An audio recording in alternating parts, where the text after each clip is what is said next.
Hello, hello, hello. Welcome, everyone.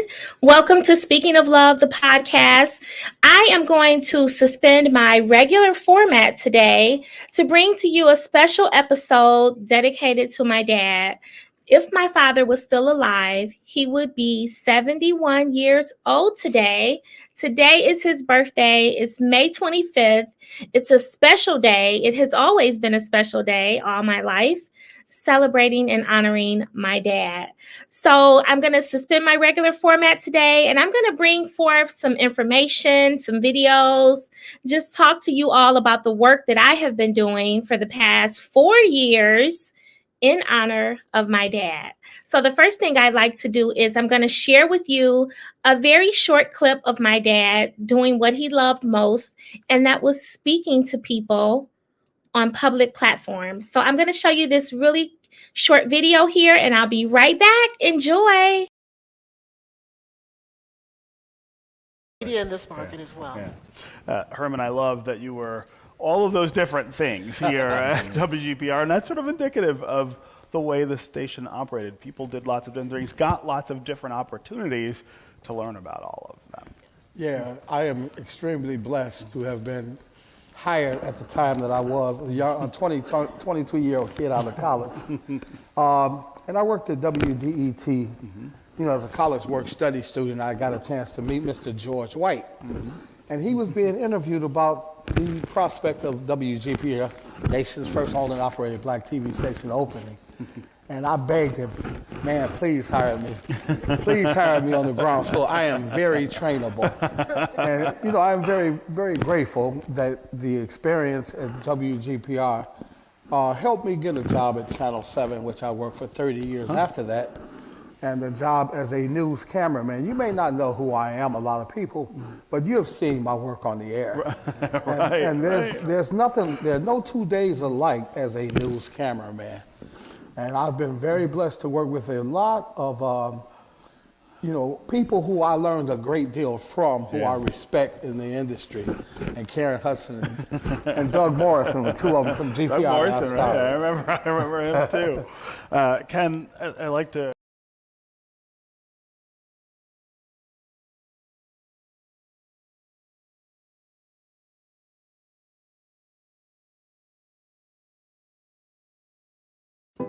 Welcome to Speaking of Love, the podcast, and I am your host, Latoya.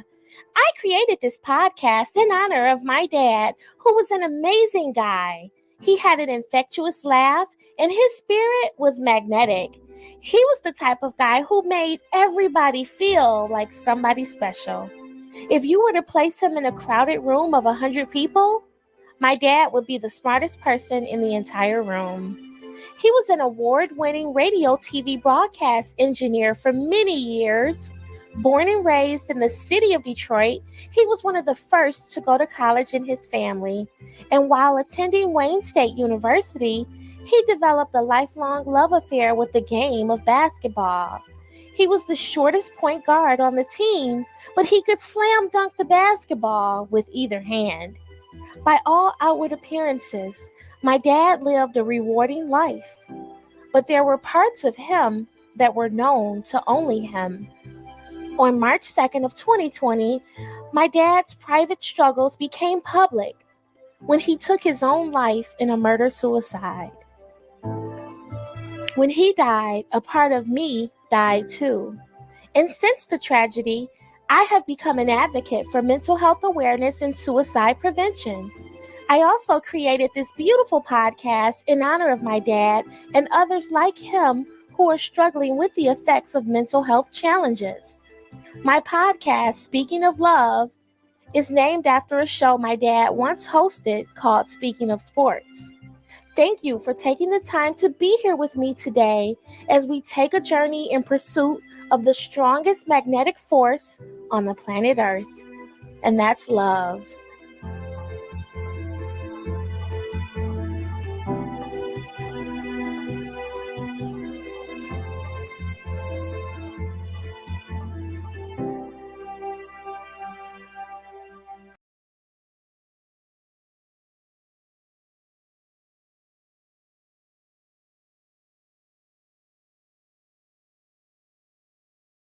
My name is Latoya Bond, and I have a podcast called Speaking of Love. My podcast is dedicated to the memory of my dad, who took his own life in a murder-suicide. Aside from that, I am a business owner. I have a home-based business. I am also a legal professional during my 9-to-5 day. And I am a person who operates her entire life on the premise of spreading love. It's the secret to my success. It's the secret to my longevity on this earth, and it's what keeps us going, because love is the thing that makes all things beautiful. So that's why I'm here today to talk about my favorite subject in the whole wide world, and that's love.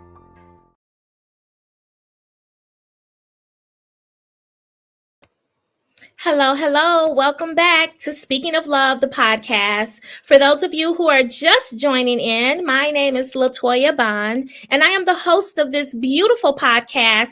This is my 136th episode today. It's an honor to be here before you today. It's an honor to have you here supporting me in this very, very sacred mission. I want to talk to you today about my dad, who is the purpose and the inspiration behind this beautiful podcast. My father was an amazing guy. He took his own life in a murder-suicide in spite of all the amazing attributes that he possessed in his life. And so since he passed away, I have been a strong supporter and advocate for suicide prevention and awareness. And I just want to talk to you today. It's his birthday, so I thought today would be the perfect opportunity to come here, to go live, to do my podcast today. And I want to talk to you about some of the accomplishments that I have made as an advocate for suicide prevention. So last year on my dad's birthday, May 25th, I published and authored a book called Speaking of Love. Speaking of Love is the name of the podcast you're on right now. Speaking of Love is the name of the book that I wrote. It's a beautiful story I wrote in honor of my dad, but it's a guide. It's not only just a book about him, but it's a guide to help others who have suffered the loss of someone by suicide. So if you're interested in learning more about this book, you can go on Amazon and purchase it. It's called Speaking of Love by Latoya Bond. This book became an Amazon #1 bestseller only 3 hours after publication. So this is one of the most sacred possessions, one of my most sacred missions I've ever accomplished in my life. And I'm very proud of that. Another thing I want to share with you is my dad was a cameraman, as they called them back in the day. He loved radio, TV broadcasting, and you rarely saw him without a camera in his hand. So I have this little artifact here. It's a camera, and I've added his photo to it. This is one of the ways that I keep his memory alive, that I honor him, because as you can see in the photo, he has a video camera in his hand. So this piece of work here is very sacred to me. I keep it here in my home, and it's just one of the many ways that I represent the love that I have for my father. And I know many of you are watching today, and some of you may be struggling with thoughts of suicide, and life is hard. You may not want to be here anymore, but I'm here to help today, and I'm going to provide you with information that may not solve the crisis that you're going through, but it can offer you hope and inspiration. So the next video that I'm going to show you is a video that I participated in along with an organization that I belong to called Kevin Song. I am one of the ambassadors for the organization, and Kevin Song has dedicated their mission to putting an end to suicide. And I was featured last year in their ambassador video along with my fellow board member, Greg. So take a look at this video. I'd like for you to take a look and go on a journey with me as we discover that suicide loss is very complicated, more complicated than any other loss you'll ever experience in your lifetime. So give me just a few minutes to present this video to you, and I will be right back.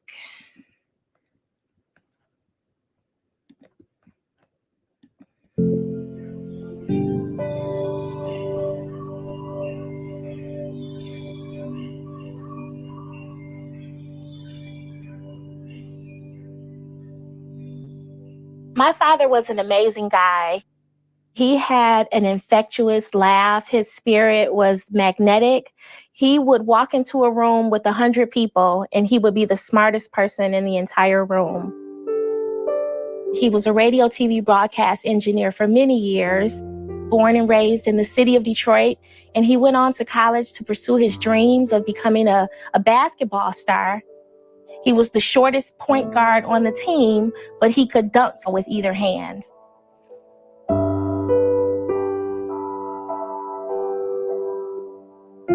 My son Ryan was a United States Marine. He was a sergeant. He was a combat engineer and was supporting the Marine Air Wing in Iraq. And a very fun guy and very well loved. One of the enlisted men who had served in Ryan's platoon in San Diego. Well, his exact words is Ryan took good care of us. He was very creative, very handy, and if something didn't need fixing, he would take it apart and make it better. So that was his nickname, is Mr. Fix-It. Looking back, there were definitely warning signs that my dad was ready to end his own life. One thing that my father used was a lot of humor to mask his pain. So he would always make jokes about suicide, and I never knew that there was a level of truth to his sarcasm. And I wish I had known that his pain was that deep. That's one of the curses of being a survivor is that hindsight is 20/20. He said he was having strange thoughts. I pushed very hard for him to work with the VA. Candidly, people are surviving wars now that never would have in the past, and the VA doesn't know how to deal with them. If I were the Secretary of Defense for the day, I would institute a reverse boot camp. That soldier needs to be deconstructed and equipped to go into civilian life, and that's just not happening. I do believe that there are a lot of ways and educational resources to help people prevent suicide, but I don't believe that a lot of people are aware of what those educational resources are. As advocates, we need to work harder at letting people know where the help is available. Suicide is a unique form of death. When you go to a survivor of suicide loss group like Kevin Song, you're with a community of people that have a common experience. It's an opportunity to have an informed discussion with people that are on the same path as you. For those who have lost someone, I would encourage them to shift your attention from grieving what you've lost to celebrating the time that you had with your loved one. And I make a point every Sunday, I talk to Ryan. So I find a picture on my phone of him doing something that makes me smile, and we have a chat. It's easier for the human mind to accept guilt than accept helplessness. What I am doing personally to manage my pain is I created a podcast in his honor. So every Saturday morning when I wake up, it's like I'm on my way to a therapy session. I'm able to feel better about his passing. It helps me feel as if I can go on another day, because I believe that my dad should be remembered for the way he lived and not the way he passed away. Gail soon became a guest on my podcast. And from there, my relationship with Gail started. Gail and her husband, John, trusted me with their sacred mission, and I'm here to help them fulfill the mission of putting an end to suicide.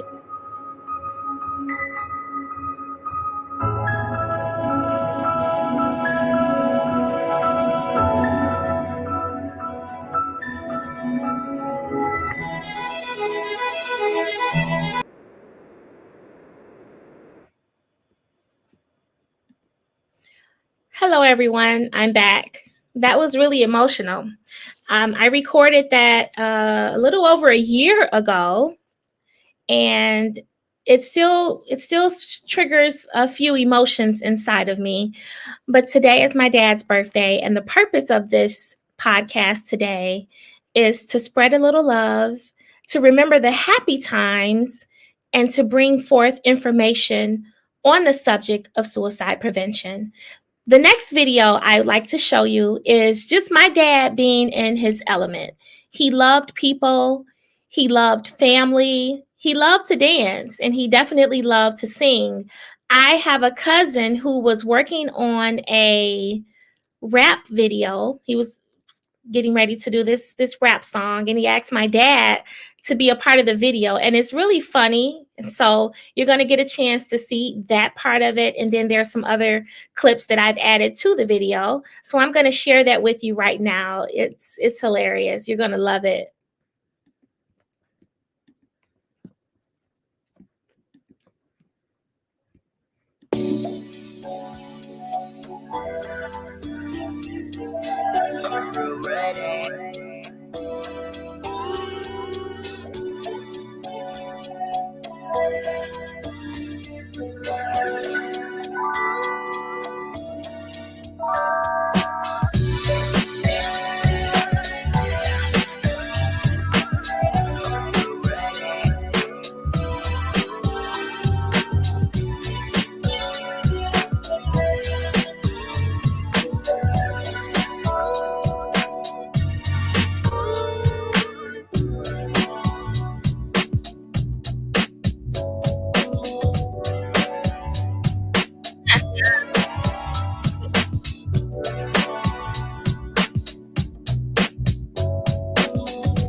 To learn more about my dad, check out my podcast I created honoring him.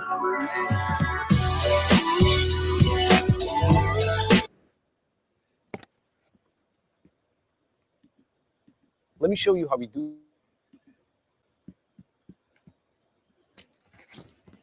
Hello, everyone. I'm back. That was a very funny video of him. You can see him in all elements, dancing, pretending to be a rap star, dancing at his birthday gathering, talking on the news. He was a wonderful person, an amazing guy with a big personality. And I am here today to talk to you about suicide prevention, sharing love. I am a board member for Kevin Song. And as you know, Kevin Song is dedicated to putting an end to suicide. And I was a keynote speaker at their conference back in January. And I presented to a group of people my experience as a suicide loss survivor, not just as an author, not as a podcast host, but as a personal reflection of my life since losing my dad in such a tragic way. I want you all to take some time today. If you can't watch it all now, you can come back later. But it's about a 45-minute presentation of me giving a keynote speech about my experience. And I hope you will enjoy it. I hope that there will be a takeaway from it that you can have with you that can help you if you or someone you know or love is experiencing thoughts of suicide or just struggling with life in general. So I'm going to show you this video, and just give me 2 minutes to set it up. And after this plays, we're going to come back and we're going to have a chat.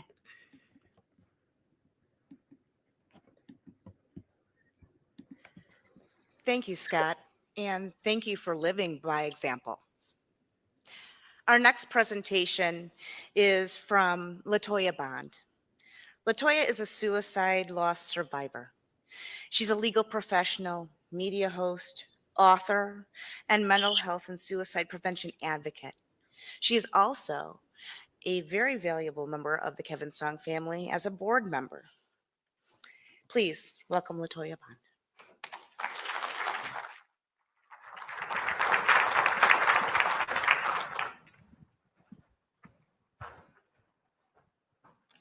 Good morning.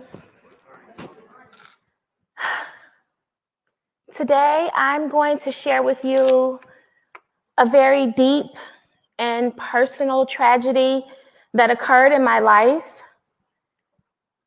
I will be speaking to you with an open heart, and I hope that you will receive my message with an open mind. It's very difficult to stand before you with such a heavy burden on my heart, but this is a conversation that needs to be had, and we're here today. So I want to start my presentation with a poem, because love is the thing that makes all things beautiful. The name of my presentation is called Speaking of Love. Love is the strongest magnetic force in the universe. Each time we choose love, we enjoy life more. Each time we choose love, we enhance the quality of our life. Each time we choose love, life seems brighter and clearer. Love heals. Love soothes. Love elevates. Love forgives. Love gives us hope. Love brings joy and abundance. Love makes us grow. Love makes life colorful. We are all here to learn about love, to love yourself more and therefore others. Real love is selfless and free from fear. It's joy in the joy of giving. Love more, because love is the thing that makes all things beautiful. Speaking of love. Before I go into my presentation, I would like to give you a little background information. I'm going to be talking about a murder-suicide. I may be using words that are triggering to some of you. It's a very emotionally deep situation. So if at any moment, if any of you need to step away to get a cup of water, to take care of yourself, please do so.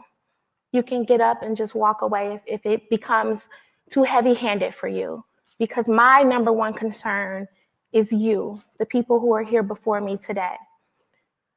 3 years ago, on the morning of March 2nd, I woke up in the middle of the night. My cell phone was exploding with messages, phone calls, voicemails from people in my family. Latoya, turn on the news. You won't believe what's happening in your family. And I want to share with you the news story that changed the course of the rest of my life. Well, tonight, family and friends are grieving over the loss of lifelong friends who rekindled their friendship and got married just last year, only to have it come to an awful end last night. Sterling Heights police are still investigating the deaths of Elizabeth and Herman McKalpain in what appears to be a murder-suicide. Jim Kurtzner, live at the condo complex where they live near the corner of 16 Mile and Shaner, talking with family and friends. And Jim, a lot of family and friends inside Broadcast House as well. This one hits close to home. It does, Glenda, and as the word spread, one word, shock. A neighbor found Elizabeth inside the front door here, then went inside to make the rest of the shocking discovery. They went in the house and found him upstairs in the bedroom with a self-inflicted wound. Take a look at the happy photos of Elizabeth and Herman McKalpain at their wedding last May. They were friends back in the 1970s at Kettering High School. Herm even coached kids in basketball at this Southfield Rec Center. Liz and Herm went through their separate adult lives, had families, went through divorces. Fate would bring them back together just a couple of years ago. Herm's younger sister, Lexine, tells us they just made it through very tough times. Liz was with Herman as he fought prostate cancer and recovered from that. And they got married last year, May the 25th, on his birthday. And they seemed to be very happy. He always talks about his beautiful wife. So this is just so hard to believe that this would actually happen. And Lexine tells us there were other health issues in the family, but nobody saw this coming. Herman McKalpain worked at Channel 7 until he retired in 2007. There's a lot of pain for a lot of people this afternoon. Reporting live in Sterling Heights, Jim Kurtzen, 7 Action News. Certainly a shock to the system, Jim, and we wish him and his family and her family all the prayers and support that they need at this time. Thank you so much.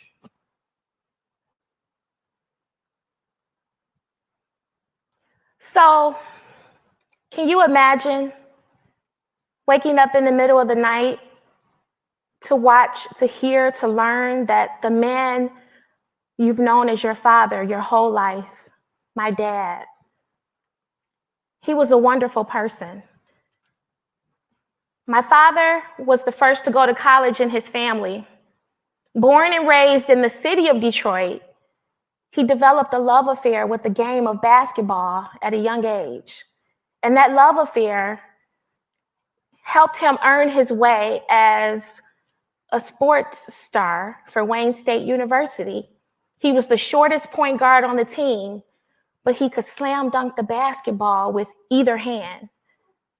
He went on to work for WGPR TV 62, which is the first Black-owned radio TV network in America. He hosted a sports radio show called Speaking of Sports. So when my father died, I knew that I had to do something to honor his memory. I don't know much about sports, but I know about love. And so the title of this presentation is Speaking of Love, after my dad's award-winning radio program, Speaking of Sports.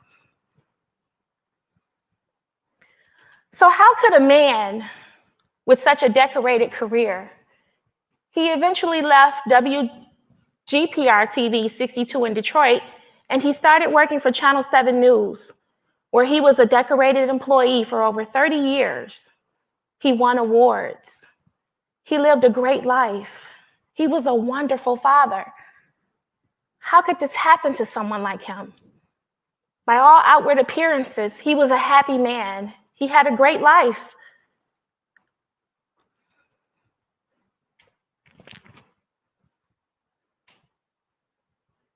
This picture here is my sister and I, Tiffany.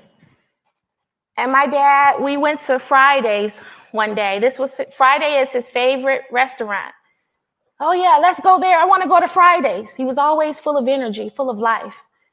And at the end of our dinner session this day, he told the waitress, "Hey, cutie pie, come over here." He had a way with people. He told the lady, he said, "These are my 2 daughters. I want you to take a picture of us." And we positioned ourselves for the picture. And he took his fingers. He said, "Here, kiss me. Both of you kiss me. And then I want the waitress to take the picture." And 2 months after this picture was taken, he took his own life in a murder-suicide. And I want you all to know that I will not be able to discuss any parts of his wife's life. The couple had only been married for 9 months, and I don't have permission from her family to talk about her. But what I will say is that she was a beautiful person. She loved my dad. She was in all 4 of his corners. When this happened to my dad, I didn't see it coming. No one saw this coming. But with suicide, as I learned from Greg, hindsight is 20/20. Now that this has happened, I do remember the warning signs. The first one was depression. My father struggled with depression, feelings of unworthiness. He was actually under a doctor's care for mental health challenges. Alcohol abuse. My father loved enjoying the pleasures of excessive alcohol. E&J, he called it Easy Jesus. That was his weapon of mass destruction. He after a long day, he would enjoy some Easy Jesus. We have a family history of suicide in my family. My father had a nephew that he was very close to at one point in his life growing up. He helped raise this young man. And the nephew passed away in the very same manner that my dad passed away many years prior to my dad's death. And I don't think my dad ever got over the fact that he wasn't able to save his nephew from the demise. My father also lost a best friend when he was in his 20s who died in the same manner. So there was a history of suicide with my dad. Situational crisis is another warning risk factor that I didn't notice. At the time of my dad's death, he had just had the gastric bypass surgery, and he had lost a tremendous amount of weight. But his mobility was different. Being a former basketball star, now you're mobile. You're not as mobile. You've got physical health challenges. All of that contributed to his demise, his sadness, his brokenness, his feelings of unworthiness. Career pressure. Working for WXYZ Channel 7 was the love of his life. He loved his job. But as he got older and younger people started coming in, his feelings of inadequacy started to develop. He wasn't as tech savvy. He didn't know how to manipulate computers and things of that nature. So those were things that burdened him down. Giving away prized possessions. That was another thing I didn't know what that meant. My father had some very precious things that he started giving away at one point. And the biggest thing is my dad was a humorous guy, but he always made this one particular joke. When I would call my dad after a long day, "Hi, Dad, how are you today? How was your day?" "Oh, I had a rough day. I'm looking for the bridge. Where's the Ambassador Bridge? Somebody take me to the bridge." And I would say, why are you looking for the bridge? And he would say, "Because I'm ready to jump." And we would laugh it off. But as I stand before you today, I realize he wasn't joking. He really wanted to jump. You are not alone. A suicide loss survivor often experiences a wide range of emotions. And I'm going to talk to you all about my personal experience as a suicide loss survivor. Every person grieves differently. There's no right or way to grieve. We all grieve at our own pace. But from my personal experience, in the beginning, I felt shock. Watching the news story, I was just shocked. I couldn't believe that my dad lived on the opposite side of the news camera his whole life. And to be on the other end and for his life to end that way was completely devastating for the entire family on both sides. It felt like a dream. I developed severe sadness. I felt so guilty. Why didn't I save him?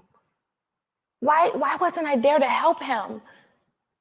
If I had been there that night, maybe things would have been different. I beat myself up. I'm embarrassed by what he has done. I was ashamed to take someone else with you. How could you do that to her? She didn't deserve that. What happened? I had all these questions in my mind. I felt rejected and abandoned. He took his life, but I'm your oldest daughter. I wasn't worth staying here for. What about me? Why would you do this? Loneliness. Suicide loss survivors, we experience a depth of loneliness like no other. I felt lonely in my pain because a lot of people turned their backs on me. No one really cared about my situation. They just wanted to hear the gossip, the story, the news story. Oh, what happened? What did he do? But nobody really took the time to see if I was okay. So I felt lonely. And eventually I sunk into a deep depression, and I ended up in the hospital For 3 days, I have been an independent, self-sufficient woman my whole life. And to be in a hospital where doctors were telling me, you can't go home, Ms. Bond, your blood pressure is extremely high, and we can't let you leave until we get your blood pressure down. And it was in the hospital, after those 3 days of being there, that I decided I have to turn my life around.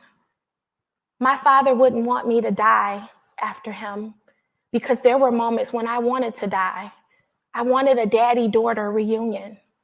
Thoughts of suicide were prevalent in my mind. What's the point of living? People are going to judge me anyway. Oh, that's the girl whose father killed his wife and then killed himself. Look at her. This is what I had to face. And I was ready to go. But I turned it around. And I'm standing before you today. I want to talk to you about 10 resources that have helped me survive as a suicide loss survivor. Every person's pathway is different, but these are some really resourceful tools that I use to help me make it another day.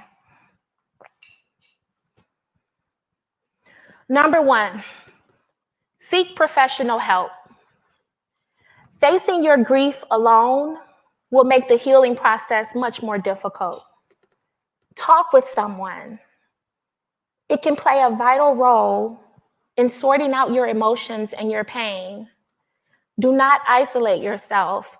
With my dad, his funeral was on a Sunday, and 3 days later, we went into the COVID-19 lockdown. So isolation was very difficult because I couldn't go anywhere.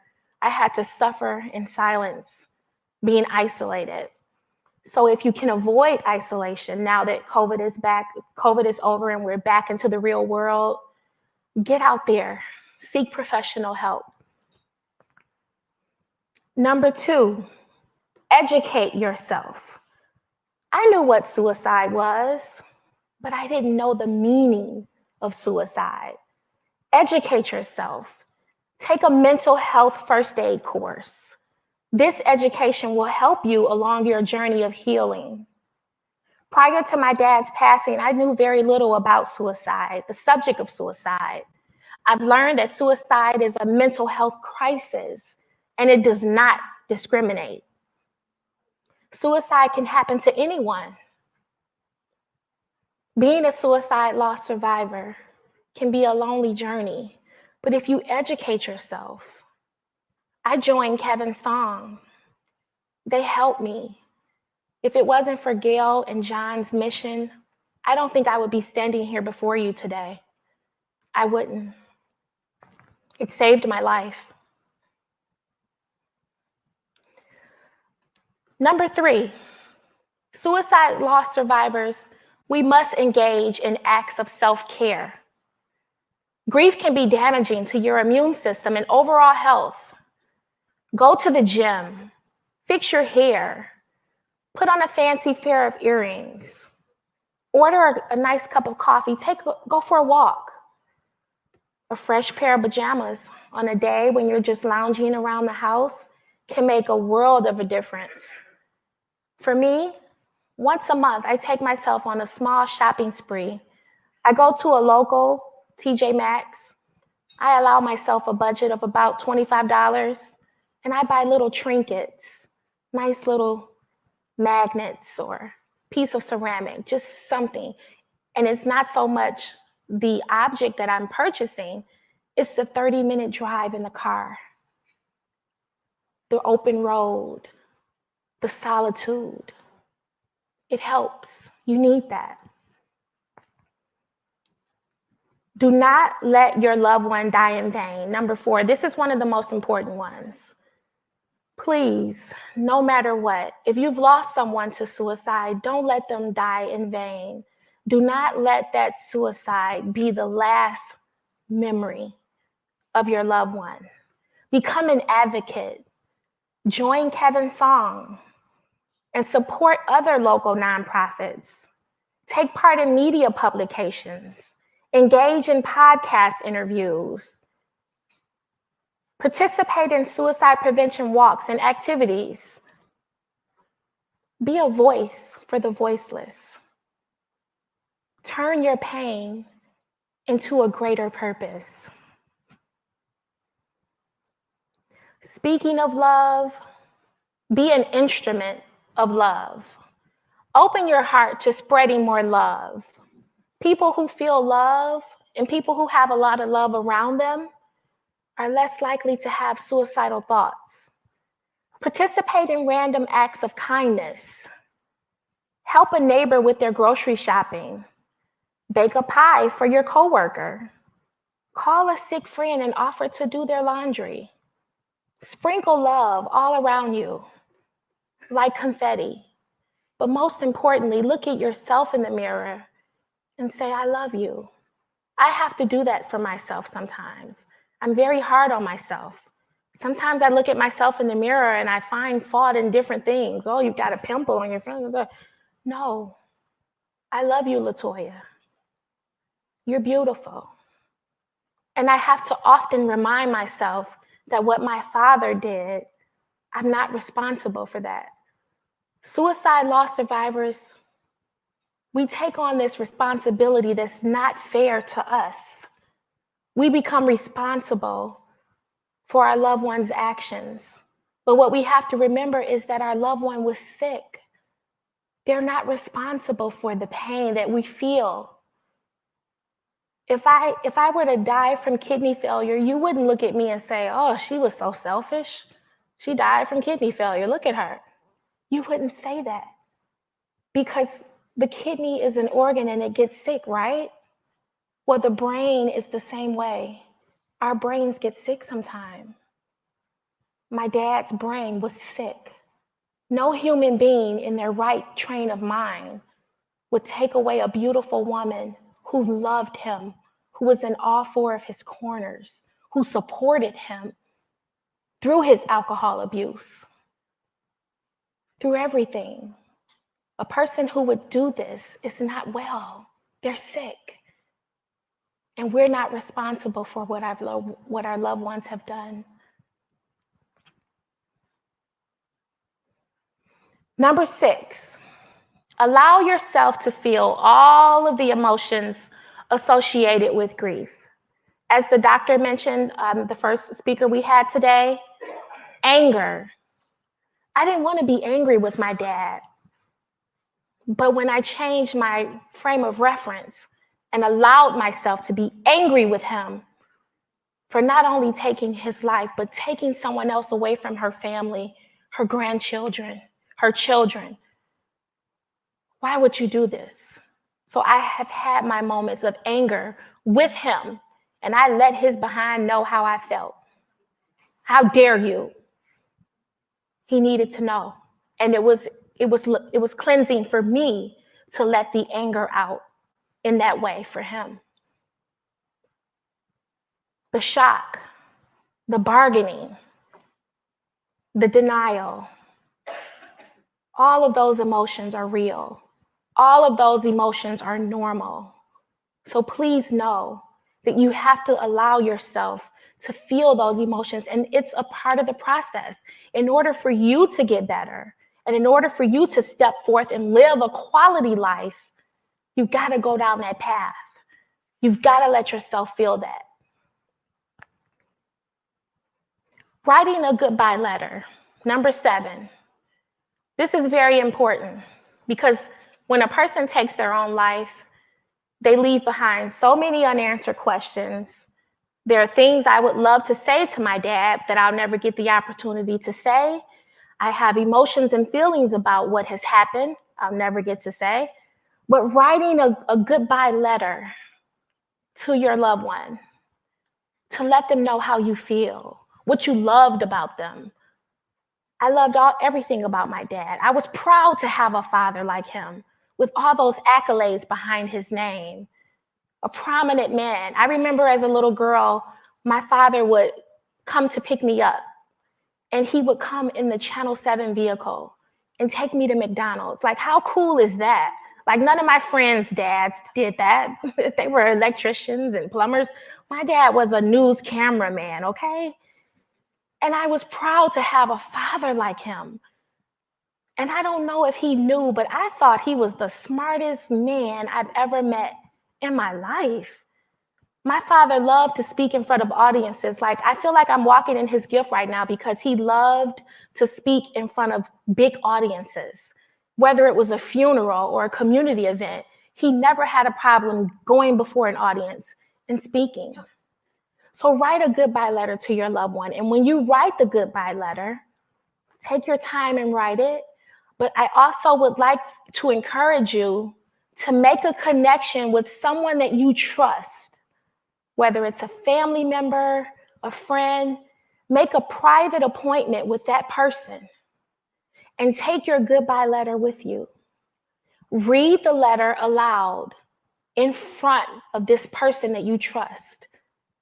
And I would say take a box of Kleenex with you too. Read it in front of that person aloud in private. And then I want you to take the letter, fold it back up, and keep it in a safe place. This is one very resourceful tool that you can use to help you along your journey of healing.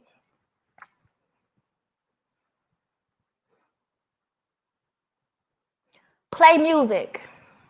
Number 9. This is something that I do quite frequently.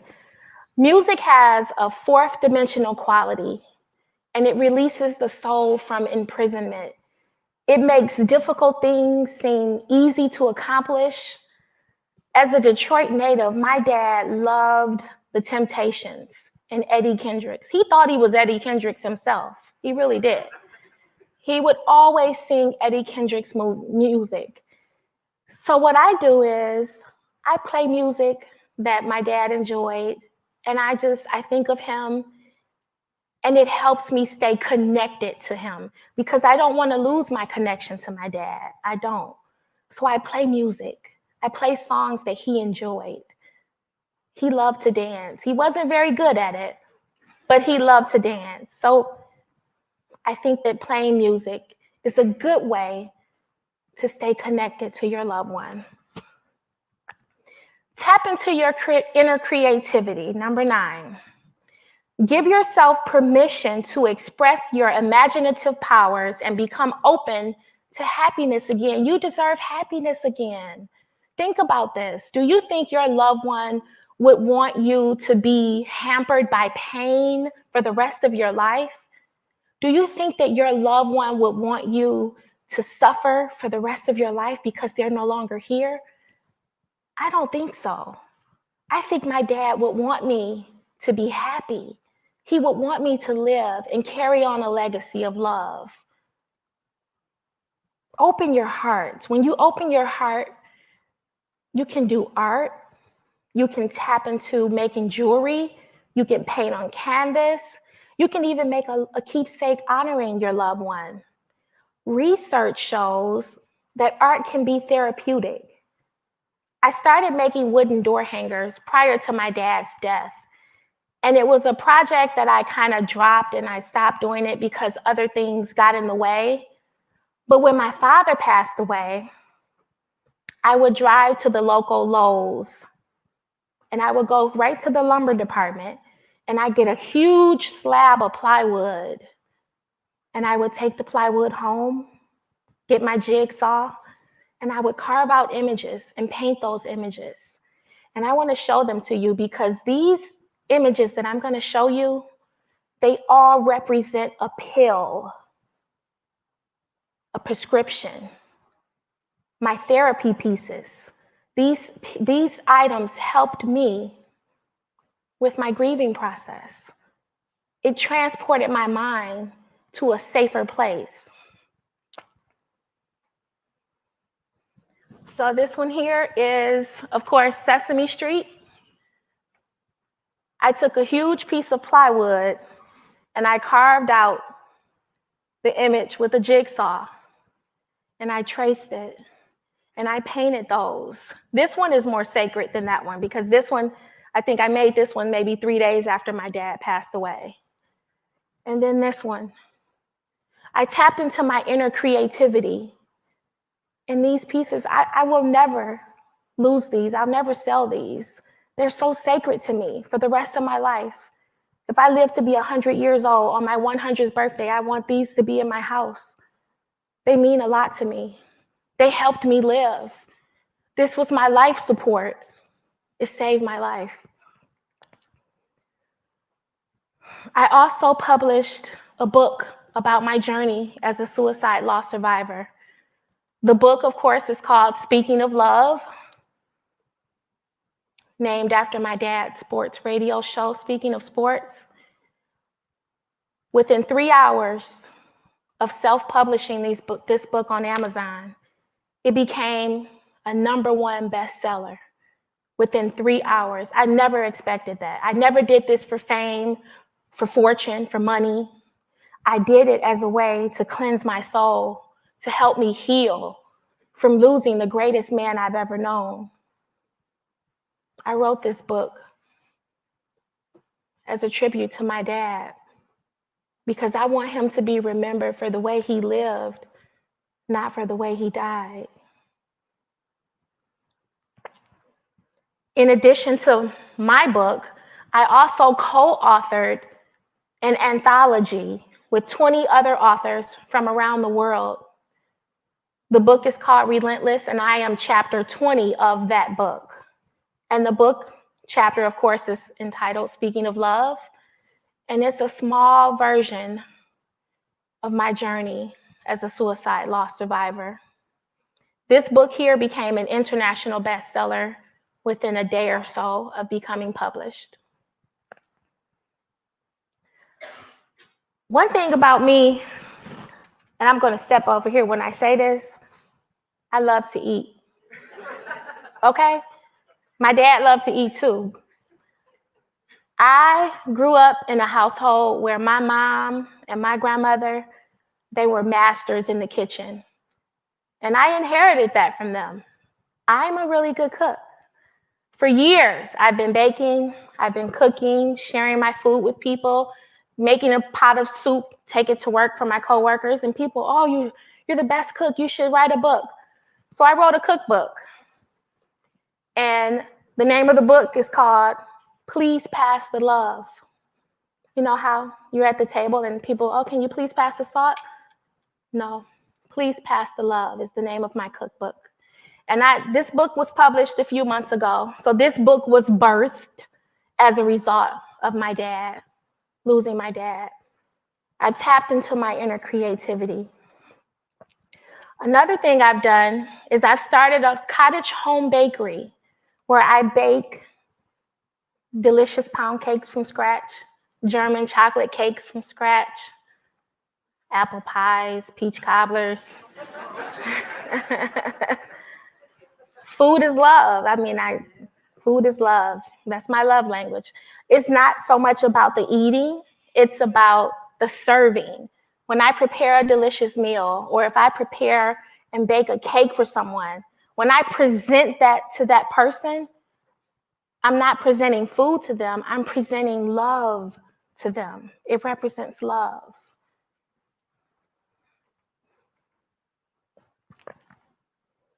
Number 10. Now this one here is the most important resource that you can use along your journey of healing the loss of a loved one. Do something on a consistent basis to honor your loved one's memory. Let me say that again. Do something on a consistent basis. Don't just do it one time and stop. On a consistent basis. My dad loved radio, TV broadcasting. It was his life. He loved public speaking. So as a way to honor him, I created a podcast in his honor. This podcast helps me stay connected to my dad through his absence. But here's the biggest thing. Every Saturday morning when I get up and I'm getting prepared for my podcast, it's like I'm on my way to a therapy session. I'm getting ready to meet and talk with people from all different walks of life, all around the world, on the subject of love. That was my therapy. That helped me heal and mostly stay connected to my dad. So I'm going to take a minute here and I'm going to play my podcast intro for you so that you can see where my healing began by honoring my dad. Welcome to Speaking of Love, the podcast, and I am your host, Latoya.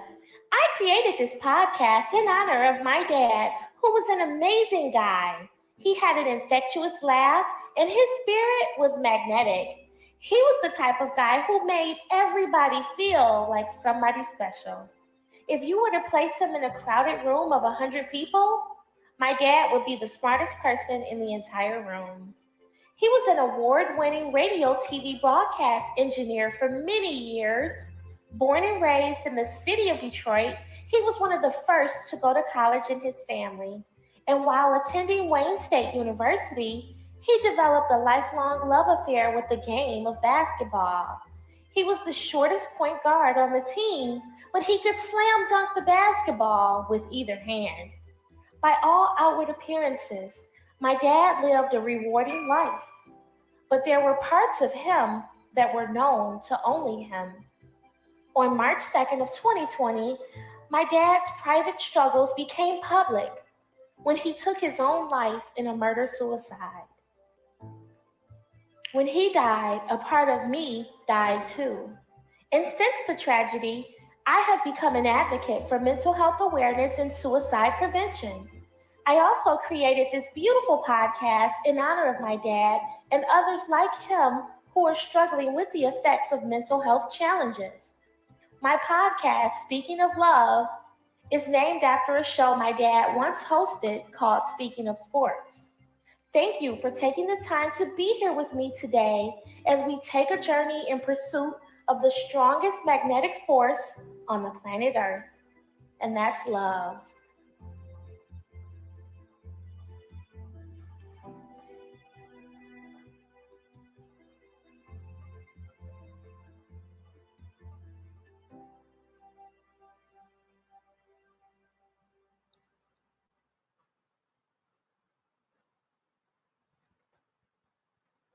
So now I want to take this time to let you all know that if it wasn't for my podcast, I wouldn't be here today.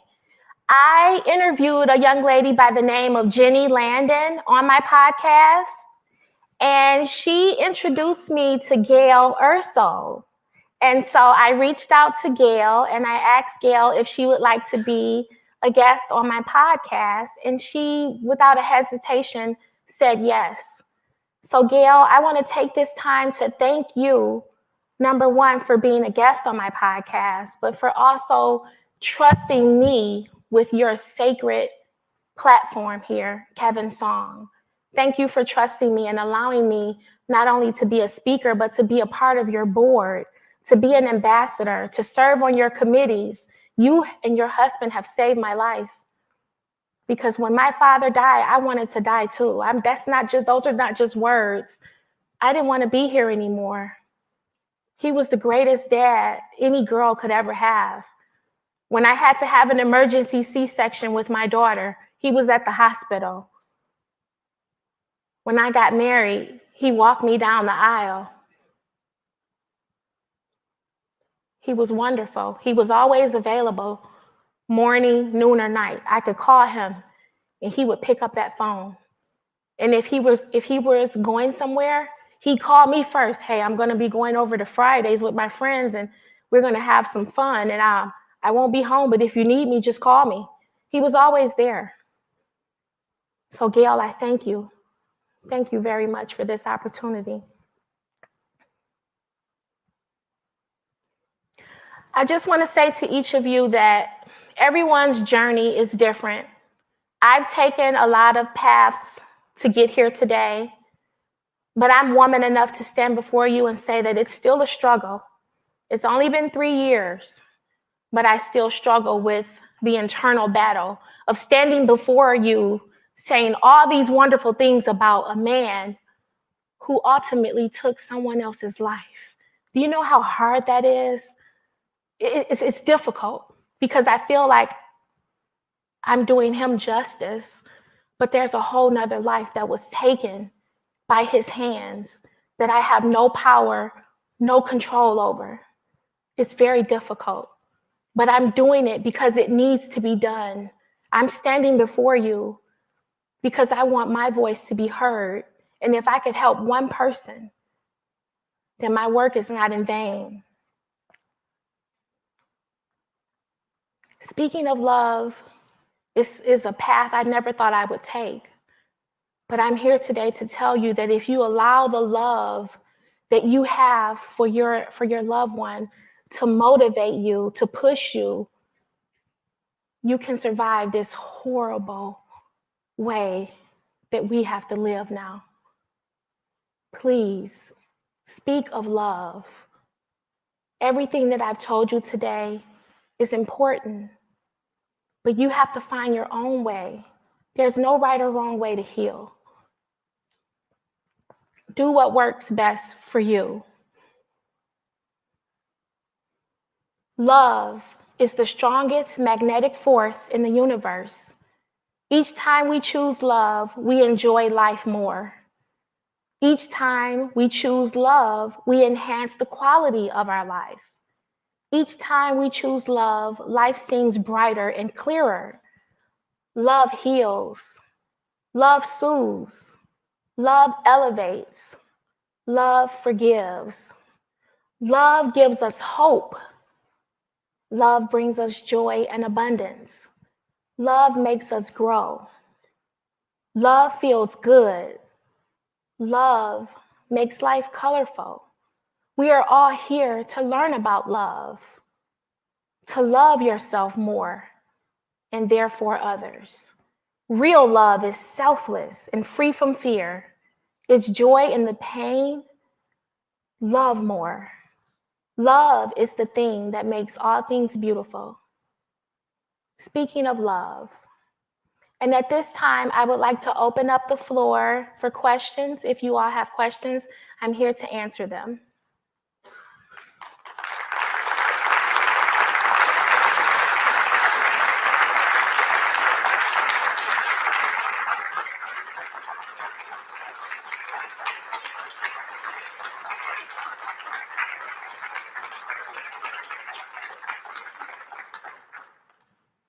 Does anyone have questions?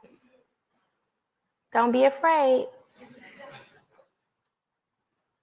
If not, oh yes, there's one. I do. I do sell my pound cakes. That was her question. Yes, I do. I'll give you the information on how to do that. I was asked to go to the microphone Okay. to say, do you sell your pound cakes? I do sell my pound cakes, and I can give you one of my cards if you'd like to purchase one from me. And then I also sell my desserts at the Guardian building in downtown Detroit. So there's a little store on the first floor, and the store owner lets me sell slices and things like that there. I work in Detroit, so I'll stop by. Any other questions? Well, thank you all. Yes.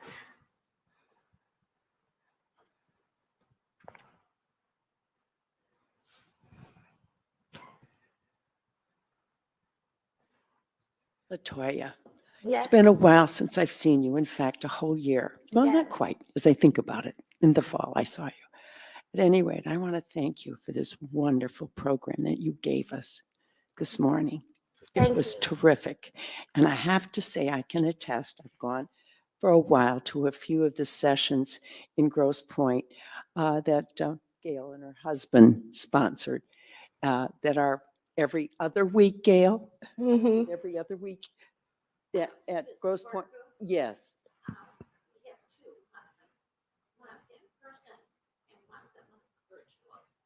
That's what it is. So I went to the ones in person, and I have to attest to her baking. She would bring the most wonderful chocolate chip cookie. Thank you. Thank you. Anyone else? Well, thank you all very much for allowing me to be here.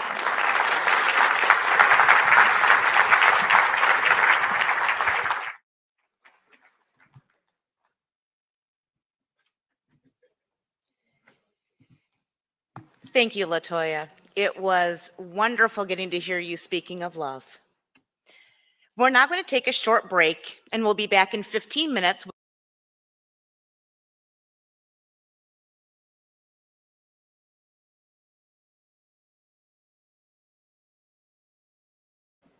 Sorry about that. My mic was muted. Thank you, everyone, for sticking around with me and watching that keynote presentation that I delivered back in January with Kevin Song's annual conference on suicide. On the subject of suicide, I do want to let you all know that if there's anyone watching right now, you're feeling down and out. Life has been difficult for you. You don't want to be here anymore. Please know that your existence on earth has a divine purpose, and that whatever you're facing, you don't have to face it alone. I encourage you to dial the suicide prevention hotline number. Just like you dial 911 in an emergency, we now have a line established for suicide prevention, and that number is 988. Just dial 988. There are trained professionals there to help you 24 hours a day, 7 days a week. And if you don't want to call the number, you can text the word HELP to 741-741. Again, you can text the word HELP to 741-741. These are resources in place to help people, to help you. We may not be able to solve your problem today. We may not be able to end your crisis today, but we can take you by the hand and guide you down a path of healing. If you're not comfortable dialing 988, you can reach out to me and I can help you. I have resources. I have people who can help me help you. So together we can do this. Thank you all for being a part of my life. Thank you for being a part of this sacred journey in helping me heal, in helping me spread the word. My mission here on earth is not complete. I still have more work to do. And I want to encourage you to keep going forward, even if things look dark right now, as they have been for me. And in my darkest days, I lean on the support of you all. So thank you for being a part of my life.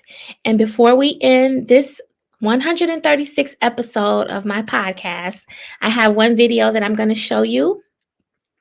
We're going to end it on this note with my dad doing what he loved to do most, and that was speaking in public. Have a great day, everyone. They say love is the strongest magnetic in this market as well. Herman, I love that you were all of those different things here at WGPR, and that's sort of indicative of the way the station operated. People did lots of different things, got lots of different opportunities to learn about all of them. Yeah, I am extremely blessed to have been hired at the time that I was a 22-year-old kid out of college. And I worked at WDET. You know, as a college work-study student, I got a chance to meet Mr. George White. And he was being interviewed about the prospect of WGPR, nation's first owned and operated black TV station, opening. And I begged him, man, please hire me. Please hire me on the ground floor. I am very trainable. And, you know, I'm very, very grateful that the experience at WGPR helped me get a job at Channel 7, which I worked for 30 years after that, and the job as a news cameraman. You may not know who I am, a lot of people, but you have seen my work on the air. And there's nothing, there are no 2 days alike as a news cameraman. And I've been very blessed to work with a lot of, you know, people who I learned a great deal from, who I respect in the industry. And Karen Hudson and Doug Morrison, the two of them from GPI. Doug Morrison, right? I remember him too. Ken, I like to.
Thank you, everyone. Have a good weekend.